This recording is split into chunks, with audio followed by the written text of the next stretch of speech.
안녕하세요. 오늘 저희가 좀 깊게 얘기 나눠볼 주제는요, 바로 적응장애입니다. 정신건강의학과 전문이시면서 또 경영학 박사기도 하신 이후경님의 글, 현대인의 병, 적응장애 극복법, 여기서 좀 핵심적인 내용을 가지고 이야기해볼까 합니다. 혹시 뭐랄까, 최근에 새로운 환경이나 예상치 못한 변화 앞에서 마음이 좀 크게 흔들렸던 경험 없으신가요? 뭐 AI가 일자리를 바꾼다거나 세상이 너무 빨리 변한다거나 이런 이야기들 속에서 어쩌면 우리 모두 좀 크고 작은 적응의 과정을 겪고 있는지도 모르겠어요. 오늘 살펴볼 글이 바로 이런 현대사회의 어떤 그림자 같은 통증, 적응장애에 대한 이야기입니다.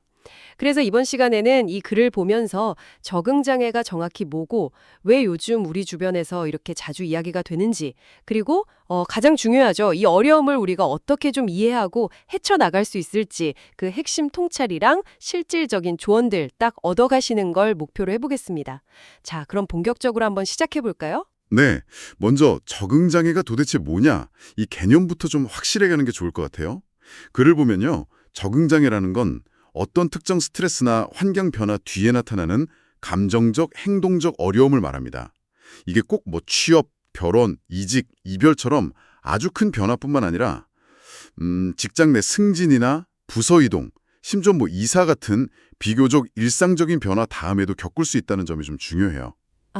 일상적인 변화 후에도요? 네, 여기서 좀 흥미로운 게 스트레스 사건의 어떤 객관적인 크기, 그 자체보다는 그 변화를 받아들이는 사람의 어떤 주관적인 어려움 혹은 취약성, 이런 게 더 결정적인 역할을 한다는 거죠. 그리고 이게 놀랍게도 글에 인용된 통계를 보면 정신건강의학과를 찾는 분들 중에 적게는 한 10%에서 많게는 30%까지 이 적응장애 진단을 받는다고 하거든요. 30%나요? 와우, 생각보다 정말 흔한 문제네요. 그렇죠. 이게 결코 뭐 일부 소수만의 문제는 아니라는 걸 알 수 있죠. 그러면 어떤 증상들이 나타날 때 우리가 이거 혹시 적응장애일 수 있겠다. 이렇게 생각해 볼 수 있을까요? 그냥 뭐 기분이 좀 안 좋거나 스트레스 받는 거랑은 좀 다른 거겠죠, 아무래도. 맞습니다. 그냥 일시적인 스트레스 반응하고는 좀 구분이 필요해요. 그 정신건강 분야 진단 기준인 DSM-5라고 있거든요. 네, 들어봤어요. 네, 이게 전 세계적으로 의사들이 정신질환 진단할 때 쓰는 어떤 표준 지침서 같은 건데요. 이 기준에 따르면 적응장애 증상은 스트레스 요인이 생긴 다음에 보통 3개월 안에 나타나고요. 그 요인이 없어지면 보통 6개월 안에는 증상이 좀 나아지는 경향을 보인다고 해요. 증상 자체는 근데 굉장히 다양해요. 흔히 아시는 뭐 우울감이나 불안감, 초조함, 아니면 집중력이 떨어진다거나 이런 정신적인 어려움도 있고요. 때로는 이게 뭐 불면증, 두통, 소화불량, 뭐 근육통 같은 신체적인 증상으로 나타나기도 하고요. 몸으로도 오는군요. 네, 중요한 건 이런 어려움이 개인의 어떤 일상생활이나 직업적, 사회적 기능에 좀 심각한 지장을 줄 정도일 때, 그럴 때 이제 진단을 고려한다는 점입니다. 그리고 다시 한번 좀 강조하고 싶은 건 그래서도 그런데 이게 결코 마음이 약해서 그런 게 아니라 변화라는 어떤 환경에 대한 우리 몸과 마음의 반응이라는 거죠. 환경에 대한 반응이다. 그 관점이 되게 중요하네요. 그래서 이 글이 적응장애를 이 시대의 고유한 통증이라고까지 표현했군요. 근데 왜 하필 현대인의 병이라고 할 만큼 요즘 들어서 더 이게 두드러지는 걸까요? 예전에도 뭐 변화야 있었을 텐데 말이죠. 그거 정말 좋은 질문이세요. 글쓴이는 그 이유를 현대 사회의 어떤 구조적인 특징, 특히 그 끊임없는 변화의 속도하고 아주 경쟁적인 환경에서 찾고 있습니다.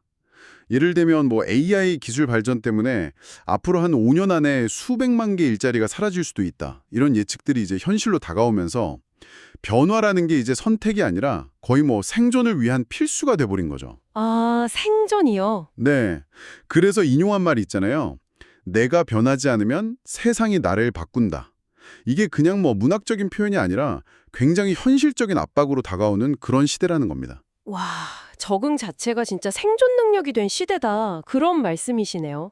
확실히 예전보다 훨씬 빠르고 좀 예측 불가능한 변화를 요구받는 것 같긴 해요. 여기에다가 뭐 경쟁이나 성과 중심적인 분위기도 한몫하는 것 같고요. 정확히 보셨어요. 사회적으로는 막 더 빨리, 더 높이, 더 멀리 외치고 또 조직 안에서는 더 많이, 더 열심히, 더 완벽하게 이걸 요구하는 압박이 상당하죠. 그런데 여기서 이 글이 제시하는 진짜 흥미로운 점이 있어요. 약간 역설적이기도 한데요. 바로 이런 치열한 환경 속에서 오히려 되게 뛰어난 능력이나 적응력을 보여줬던 사람들 있잖아요. 흔히 말하는 조직의 에이스들.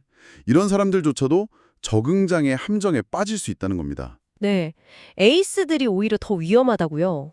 그건 또 왜 그런 건가요? 좀 의외인데요? 글의 분석을 보면요. 자신의 능력에 대한 어떤 지나친 자신감, 그리고 모든 걸 내가 다 책임져야 한다는 과도한 책임감, 또 어떤 실수도 용납 안 하려는 그런 완벽주의적인 성향, 이런 것들이 오히려 독이 될 수 있다는 거예요. 변화 상황에서 예상치 못한 어려움에 딱 부딪혔을 때 나는 이걸 무조건 해내야 돼. 이런 압박감 때문에 더 크게 좌절하거나 아니면 남한테 도움을 요청하지 못하고 혼자 막 끙끙 앓다가 그냥 소진되어 버릴 수 있다는 거죠. 와, 진짜 아이러니하네요. 가장 강해 보이는 사람이 어쩌면 가장 취약할 수도 있다. 그렇죠. 더 나아가서 이 글은 사회구조의 변화를 진단하면서 현재를 성과사회 또는 피로사회라고 부르기도 하는데요. 과거에 규율사회가 하지 마라 라는 어떤 금지를 통해서 개인을 통제했다면 지금은 넌 할 수 있어 라는 긍정성이 오히려 너무 과잉돼서 개인이 스스로를 끊임없이 채찍질하면서 성과를 내도록 막 몰아붙인다는 분석이에요. 내가 나의 경영자가 되어서 스스로를 막 착취하는 그런 구조라는 거죠. 아, 할 수 있다는 긍정성이 오히려 우리를 지치게 만든다. 그 분석 진짜 많은 생각을 하게 만드는데요. 아니, 긍정적인 마음 자체는 좋은 것 같은데 그게 어떻게 우리를 소진시키는 함정이 될 수 있는 건지 조금만 더 설명해 주실 수 있을까요? 네.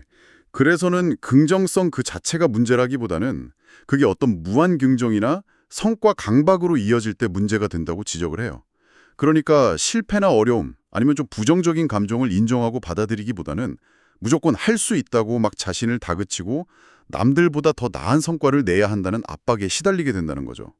그러다 보면 이제 자신의 한계를 넘어서까지 막 달리게 되고 결국 에너지가 고갈돼서 번아웃, 그러니까 탈진 상태에 이르게 된다는 겁니다.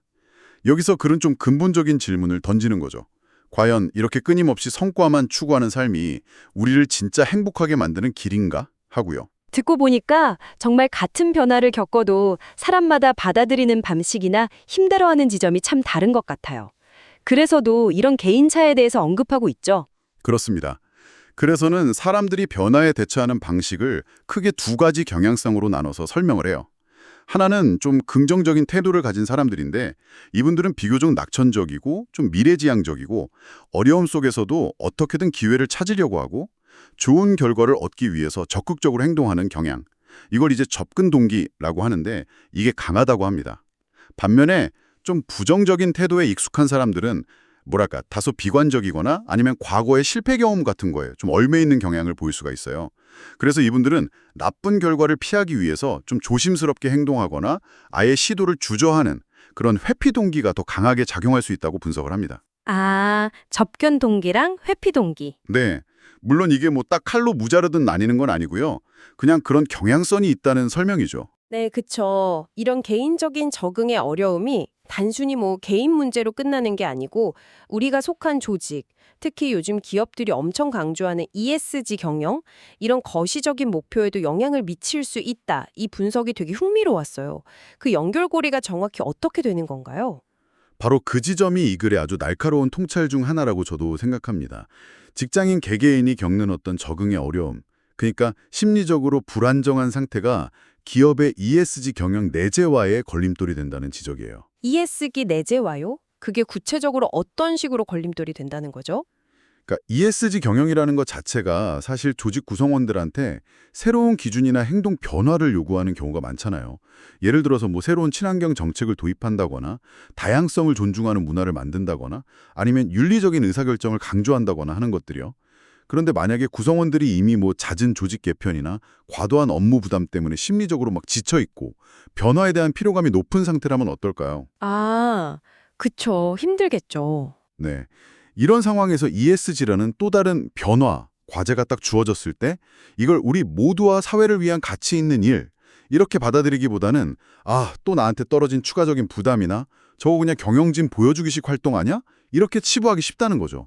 이렇게 되면 당연히 ESG 활동에 대해서 진정성 있게 참여하거나 동기를 갖기가 어려워지고 결국 실질적인 변화는 없이 그냥 형식적인 구호에 그칠 가능성이 높아지는 거죠. 아, 그렇겠네요. ESG 경영을 하려면 단순히 관련 제도나 시스템을 막 구축하는 것만으로는 부족하고 그보다 먼저 구성원들이 좀 심리적인 안정감을 느끼고 자신의 일에서 의미를 찾으면서 변화에 동참할 수 있는 그런 건강한 조직 문화를 만드는 게 훨씬 더 근본적이고 중요하다고 강조합니다. ESG는 시스템을 넘어서 구성원들의 어떤 마음의 안전망 위에서 비로소 꼽힐 수 있다. 이런 시각이죠. 와, 개인의 마음 상태가 조직 전체의 지속 가능성 목표 달성에까지 영향을 미친다니 정말 중요한 지적이네요. 그렇다면 이렇게 힘든 시기, 이 적응의 과정에서 어려움을 겪고 있을 때 우리는 구체적으로 어떻게 이 상황을 좀 헤쳐나가야 할까요? 그래서 제시하는 아주 실용적인 조언들이 있었죠. 이 조언들을 우리 삶에 어떻게 좀 적용해 볼 수 있을지 좀 더 깊이 들어가 보죠. 네, 그래서는 이 혼란스러운 변화의 시기를 잘 건너는데 도움이 될 만한 3가지 현실적인 조언을 제안합니다. 첫 번째는 바로 판단을 멈추자는 겁니다. 판단을 멈추자. 네, 처음 하는 일, 처음 겪는 관계, 낯선 환경, 당연히 서툴고 어색하고 힘들 수 있잖아요. 그렇죠. 그런데 우리는 종종 너무 빨리 결론을 내려버리곤 하죠. 아, 나는 역시 이 일엔 소질이 없나 봐. 아, 이 사람과는 도저히 안 맞아. 여기는 나랑 영 안 맞는 곳이야. 이렇게 성급하게 단정짓는 겁니다. 하지만 그래서는 이렇게 힘들 때는 오히려 우리의 인지 능력 자체가 좀 떨어져서 잘못된 판단을 내리기가 쉬우니까 섣부른 자기 비하나 상황에 대한 부정적인 낙인을 찍는 것을 일단 멈추라고 조언해요. 판단을 멈추고 일단 좀 기다려보라 이런 거군요.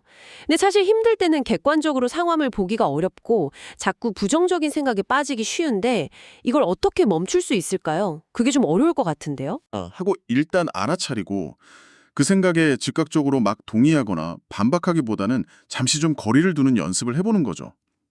그 중용에 나오는 구절 있잖아요. 먼 곳에 가려면 가까운 데서 시작하고 높은 곳에 오르려면 낮은 데서 출발해야 한다. 육치키고 비자자, 육달치연 비지이열. 이런 말처럼 지금 당장의 어려움이나 좀 서툰 모습만으로 자신의 가능성이나 미래 전체를 재단하지 말자. 이런 마음가짐이 필요하다는 겁니다. 아, 성급한 판단을 유보하는 연습이 필요하다는 말씀이시군요. 알겠습니다. 그럼 두 번째 조언은 뭐였나요? 두 번째 조언은 3달만 버텨보자입니다. 3달이요? 네, 흔히 3의 법칙이라는 말 하잖아요. 어떤 행동이든 한 3주 정도 하면 습관이 되고 3개월 정도 지속하면 몸에 좀 익숙해진다. 이런 이야기요. 네네. 새로운 환경이나 업무에 적응할 때도 마찬가지라는 겁니다. 처음 한 3달 정도는 막 헤매고 실수하고 힘들어하는 게 이게 지극히 정상적인 과정이니까 너무 빨리 포기하지 말고 이 임계점 같은 시간을 좀 잘 넘겨보라고 격려하는 거죠. 3개월. 그 시간이 뭔가 희망을 주기도 하지만 솔직히 매일매일 버티는 게 진짜 고통스러울 수도 있잖아요. 혹시 그 힘든 버티는 과정 자체를 조금이라도 덜 힘들게 만들 수 있는 그래서 제시하는 다른 팁 같은 건 없었나요? 그냥 무작정 참으라는 건 아닐 것 같은데요. 아주 중요한 질문이세요. 맞아요. 무조건 참고 견디라는 의미는 절대 아닙니다. 여기서 버틴다는 건 포기하지 않고 그 자리에 머무르면서 내가 할 수 있는 노력을 지속한다는 의미에 더 가깝습니다. 그래서도 이 3개월을 좀 더 현명하게 보낼 수 있는 구체적인 방법들을 제안해요. 예를 들어서 혼자 막 끙끙 앓기보다는 주변 동료나 선배한테 적극적으로 질문하고 도움을 요청하는 자세가 중요하다. 이렇게 말하고요. 아, 물어보는 거요? 네. 그리고 또 관련 교육 프로그램에 참여하거나 사내 동호회 활동 같은 걸 통해서 새로운 관계망을 좀 형성하고 지지 기반을 만드는 것도 좋은 방법이 될 수 있다고 하고요. 마치 그 논어에 나오는 말처럼요. 하고 가는 중에 알게 되고 행하고 행하는 중에 깨닫게 된다. 학야노 치지부족 교야노 치쿤. 일단 부딪혀보고 지속하는 과정 속에서 길이 보이고 성장할 수 있다는 믿음을 갖는 게 중요하다는 거죠. 90일 카운트다운 달력 같은 거 만들어보는 것도 작은 동기부여가 될 수 있겠고요. 적극적으로 도움을 구하고 좀 연결되는 과정이 중요하다는 거네요. 알겠습니다. 그럼 마지막 세 번째 조언은 무엇인가요? 세 번째는 무리하지 말자는 것입니다. 무리하지 말자. 네, 변화에 빨리 적응해야 한다는 그 압박감 때문에 너무 속도를 내려고 하거나 처음부터 모든 걸 완벽하게 해내려고 하거나 혹은 무조건 열심히만 하려고 애쓰지 말라는 조언입니다. 빨리 하려다 오히려 생활 리듬 깨지고 실수가 잦아질 수 있고요. 또 완벽주의는 자칫 자기 능력 이상의 일까지 막 떠맡게 되거나 비현실적인 목표 설정 때문에 좌절감을 느끼게 만들 수 있거든요. 아, 맞아요. 완벽주의가 그럴 수 있죠. 그렇죠. 그래서는 100% 완벽보다는 한 70% 정도를 목표로 삼고 스스로에게 좀 숨 쉴 틈, 그러니까 마음의 여유를 주는 게 중요하다고 말합니다. 그리고 열심히 하는 것보다 제대로 하는 게 중요하고 또 제대로 하는 것보다 올바로 하는 게 더 중요하다고 강조하는데요. 여기서 올바로 한다는 건 결국 내가 지금 어디로 가고 있는지, 이 일의 목표가 뭔지 이걸 분명히 아는 것에서 시작된다는 의미예요. 막연히 그냥 열심히만 하기보다 명확한 목표를 설정하고 그 방향에 맞게 노력하는 것이 불필요한 에너지 소모를 줄이고 좀 효과적으로 적응하는 길이라는 거죠. 그 도덕경에 나오는 말 있잖아요. 힘을 다해 무거운 것을 들면 결국 쓸모가 없게 된다. 퀴자부리 과자불행. 이 경구를 떠올리면서 좀 과도하게 힘을 주기보다는 좀 지혜롭게 힘을 사용하는 법을 배우라는 그런 메시지로 읽을 수 있겠습니다.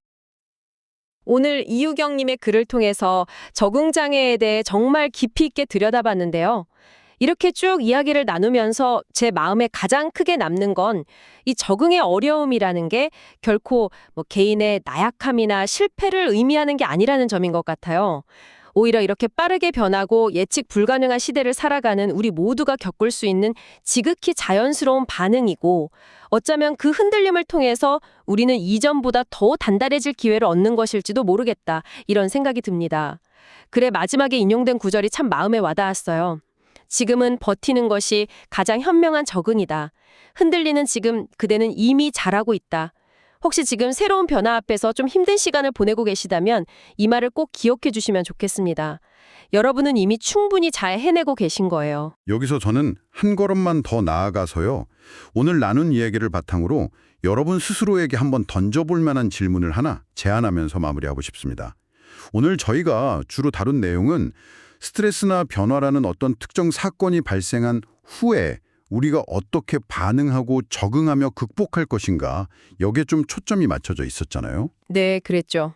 그런데 변화가 거의 일상이 되어버린 이 시대에 어쩌면 가장 근본적인 적응 능력은 특정 사건에 대한 어떤 사후 반응을 넘어서 평상시에 자신의 회복 탄력성이죠. 영어로 resilience라고 하는 그리고 또 심리적 유연성, flexibility 이런 것들을 미리 꾸준히 길러두는 것이 아닐까 이런 생각을 좀 해봤습니다. 아, 미리 대비하는 거요? 네, 다음번에 또 예상치 못한 어려움이 닥쳤을 때 조금 더 의연하게 대처할 수 있도록 여러분은 평소에 어떤 노력을 하고 계신가요? 예를 들면 잠시 멈춰서 자신의 감정을 좀 알아차리는 마인드풀니스 연습이라든지 아니면 번아웃을 예방하기 위해서 자신의 에너지 수준을 지키는 현실적인 경계 설정, 바운더리 세팅 같은 것들 이런 것들을 어떻게 여러분의 일상 속에 조금씩이라도 통합해 볼 수 있을지 한번 고민해 보시는 건 어떨까요? 이것이 오늘 여러분께 드리는 마지막 생각거리입니다.